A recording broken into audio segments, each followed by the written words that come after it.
చంద్రబాబు నాయుడు గారి నేతృత్వంలోని కూటమి ప్రభుత్వం అధికారంలోకి వచ్చి సంవత్సరం రోజులు కాకముందే అన్ని వర్గాల నుంచి తీవ్ర వ్యతిరేకత ఎదుర్కొంటున్నారు. అదే సమయంలో వైఎస్ఆర్ కాంగ్రెస్ పార్టీ ప్రభుత్వ ప్రజా వ్యతిరేక ఆందోళనలు నిర్వహించుకుంటూ చాలా తొందరగానే వాళ్ళు చాలా యాక్టివ్ అయ్యారు. వైసీపీ క్యాడర్ అంతా కసిగా పనిచేయడం మొదలెట్టింది. ఏ స్థాయిలో వైసీపీ తీసుకుంటున్న నిర్ణయాలకు మద్దతు దొరుకుతుందో తాజాగా నిర్వహించిన వెన్నుపోటు దినోత్సవ నిరసన కార్యక్రమాలు చేపడితే తెలుస్తుంది. ఇది వెన్నుపోటు దినోత్సవ నిరసన భారీ స్థాయిలో సక్సెస్ అయింది అని ఇమ్మీడియట్గా వైఎస్ఆర్ కాంగ్రెస్ పార్టీ మరో కీలకమైన నిర్ణయం తీసుకుంది. నిజంగానే సూపర్ డెసిషన్, ఒక మంచి నిర్ణయం.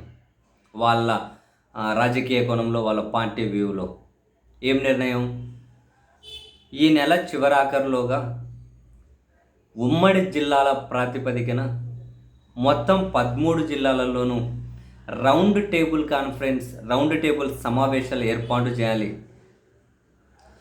ఈ రౌండ్ టేబుల్ సమావేశాల్లో సోషల్ వర్కర్సు, వివిధ రంగాల నిపుణులు, మేధావులు, న్యూట్రల్ వ్యక్తులు, అందరూ అన్ని సంస్థలకు సంబంధించిన వాళ్ళు, అన్ని డిపార్ట్మెంట్స్కి సంబంధించిన వాళ్ళు, న్యూట్రల్ వాళ్ళు, మేధావులు, సమాజం కోసం పనిచేసే వాళ్ళు, ఇంజనీరింగ్ నిపుణులు అందరితోటి ఈ కార్యక్రమంలో భాగస్వాములు చేయబోతున్నారు. అండ్ రౌండ్ టేబుల్ కాన్ఫరెన్స్లో అంశాలు ఏంటి? విద్య జగన్ పీరియడ్లో ఎట్లా ఉంది, ఇప్పుడు ఎట్లుంది? విద్యార్థులకు ప్రభుత్వ అండ అప్పుడు ఎట్లుంది, ఇప్పుడు ఎట్లుంది? రైతులు అప్పుడేంటి, ఇప్పుడేంటి? రైతులు పడే కష్టాలేంటి, మహిళలు పడే కష్టాలేంటి, విద్యార్థులు పడే కష్టాలేంటి? ప్రతి అంశం మీద రాష్ట్ర ప్రభుత్వ ప్రజా వ్యతిరేక నిర్ణయాల ఫలితాలు ఎలా ఉన్నాయి, అన్ని అంశాల మీద ఈ రౌండ్ టేబుల్ సమావేశంలో చర్చించబోతూ ఉన్నారు. నిజంగా చాలా మంచి నిర్ణయం. సో దట్ ఈ సమావేశాల ద్వారా అన్ని రంగాలకు సంబంధించిన వాళ్ళు ఇందులో పార్టిసిపేట్ కాబోతూ ఉన్నారు. సో వాళ్ళ అభిప్రాయాలు కూడా జనంలోకి వెళ్ళాలి. ఇది ఒక అర్థవంతమైన చర్చా వేదికలు ఇవి.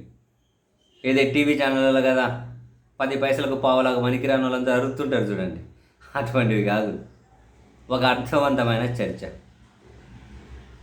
ఇప్పుడు అన్ని రంగాలకు సంబంధించిన వాళ్ళు ఉంటారు కాబట్టి ఏది ఇప్పుడు ప్రభుత్వ నిర్ణయాల వల్ల ఏది ఏ విధంగా ఇంపాక్ట్ అవుతూ ఉంది, ఏది ఏ విధంగా అన్యాయానికి గురి కాబడుతూ ఉంది, ఈ ప్రభుత్వ ప్రజా వ్యతిరేక విధానాల ఫలితం ఏంటి, కరెంటు ఛార్జీలు ఏంటి, ధరలు ఏంటి, ఎవ్రీథింగ్. సో 13 జిల్లాల్లో ఈ కార్యక్రమాలను నిర్వహించడం ద్వారా వైఎస్ఆర్ కాంగ్రెస్ పార్టీ అనే పైపెచ్చి అందరినీ భాగస్వాములను చేయడం ద్వారా వీళ్ళు తీసుకునే నిర్ణయం అయితే చాలా మంచి నిర్ణయం. సో దీన్ని కూడా వాళ్ళు డెఫినెట్లీ విజయవంతం చేయగలుగుతారని చెప్పి అయితే నమ్మాల్సి వస్తుంటుంది, నమ్మాలి కూడా.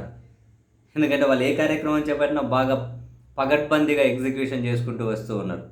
సో వీటిని కనుక విజయవంతం చేయగలుగుతారు. దీని ద్వారా చాలా అంశాలను అయితే జనంలో చర్చకైతే వైసీపీ పెట్టబోతూ ఉంది.